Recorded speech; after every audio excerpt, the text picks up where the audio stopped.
né. Então a gente precisa considerar que a empresa tem essa área, tem esse impacto, né, e as formas que nós, mitigamos e controlamos esse impacto aí é que é a chave do sucesso. Mas ainda mais, como que nós identificamos se estamos tendo sucesso ou não, que aí é onde entra a ferramenta que aqui a gente está discutindo. Eu fiz questão de colocar esse slide aqui, porque, como a grande maioria das empresas de mineração, diversos são os programas que são realizados, né, e criados aí dentro das operações, para justamente manter esse bom relacionamento, né. Então, programas voltados para desenvolvimento econômico, né, aí você tem sempre aquelas doações e patrocínios que precisam existir, fazem parte desse relacionamento direto, e aí outros programas, estruturantes de infraestrutura, digamos assim, para esses municípios. Eu até fiz questão de colocar ali o valor, né, de um exemplo de quanto que nós estamos investindo esse ano, aproximadamente US$ 1 milhão, nesses programas, né, a grande maioria, obviamente, aí no Programa de Desenvolvimento Econômico, né, da região, né, e também com esse cenário de pandemia, né, um adicional aí de um valor a mais investido, no aspecto da pandemia, né. Só que aí o interessante é o seguinte, investimos US$ 1 milhão, temos dezenas de programas, e como é que eu meço se isso está sendo efetivo? Quais são os indicadores que eu vou utilizar para identificar se esse US$ 1 milhão que eu investi está valendo a pena? Está atingindo seu objetivo de ter essa coexistência pacífica com os nossos vizinhos, com as nossas comunidades aqui. O Aaron falou, né, normalmente os indicadores que se utilizam, indicador de quantas reuniões foram feitas com a comunidade, indicador de quantas reclamações a gente recebeu, né, mas será que esses indicadores de fato mostram se isso que a gente está fazendo está sendo eficaz ou não, né? E a conclusão que nós chegamos é que são indicadores normalmente reativos e que não necessariamente te mostram a percepção dessas comunidades. E aí é que entra o indicador do SLO, né? A forma como ele foi desenvolvido, fazendo essa correlação de aceitação e confiança, eu acho extremamente interessante, extremamente importante. Então, hoje a gente tem, de uma maneira muito rápida e muito interessante, né, uma confiabilidade muito maior para, ah, falar que a nossa comunidade vê a mineração Maracá de maneira positiva.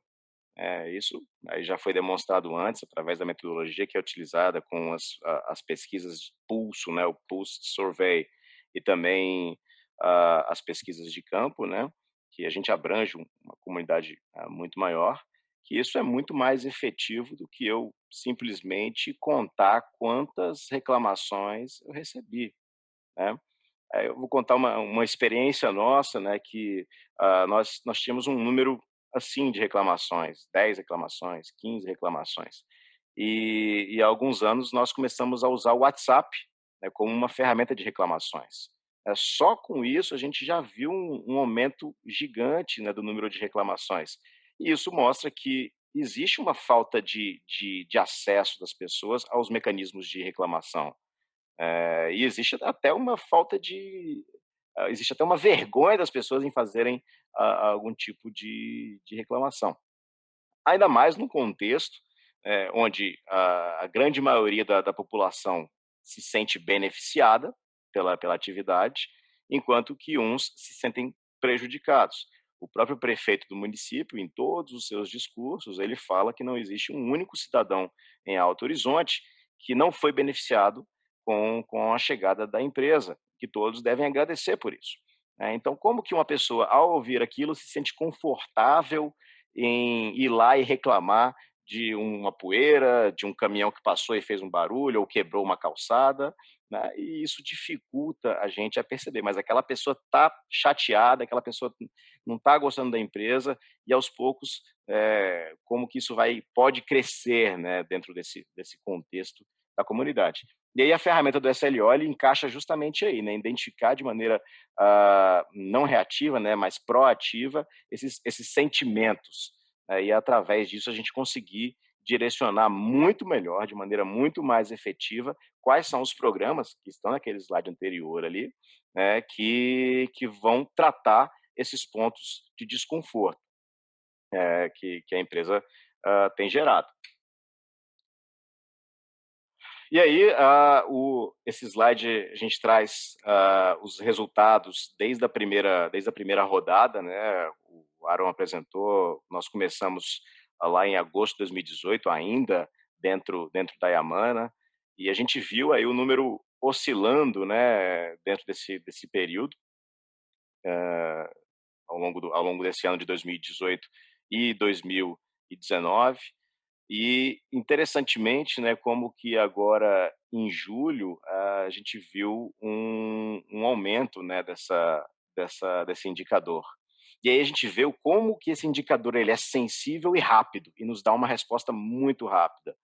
Ao discutirmos o que poderia ter, quais das nossas ações poderiam ter levado um aumento de 3,5 em janeiro de 2020 para 4,3 em 6 meses apenas, né? E aí começamos a pensar, poxa, o que nós fizemos? E aí alguns dos itens nós conseguimos listar aqui, né? A própria pandemia, né, e todas as ações que nós fizemos com os nossos funcionários para garantir a segurança dos nossos funcionários, sem necessariamente ter feito propaganda lá fora, banners ou outdoors ou panfletos, seja lá o que for, mas as nossas atividades com os nossos funcionários já foram capazes, muito provavelmente, né, de ter um impacto nesse indicador, né, os nossos funcionários como agentes aí de multiplicação da preocupação que a empresa tem com as suas pessoas, com seus empregados. Nessa última pesquisa,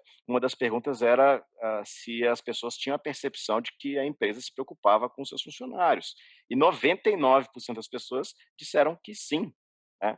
Então, ao se preocupar com os seus funcionários, já dá uma sensação, né, de que a empresa se preocupa com a comunidade, com tudo. E certamente foi um dos itens que impactou essa avaliação agora de julho de 2020. Então, para não me delongar mais, não faço a mínima ideia de quanto tempo eu estou falando aqui, mas de maneira geral, né, a gente entende que é uma ferramenta que nos traz essa agilidade, muito, como a gente falou antes, a comunidade são grupos dinâmicos, né, e essa ferramenta é uma ferramenta dinâmica que nos traz uma certeza muito maior no desenvolvimento dos nossos planos e programas. Se a gente vai atacar o ponto certo para garantir a nossa sustentabilidade social, né, dentro desse contexto aí dos municípios. Bom, basicamente era isso que eu tinha para hoje. Agradeço novamente aí ao convite e a oportunidade de estar aqui falando. Obrigado.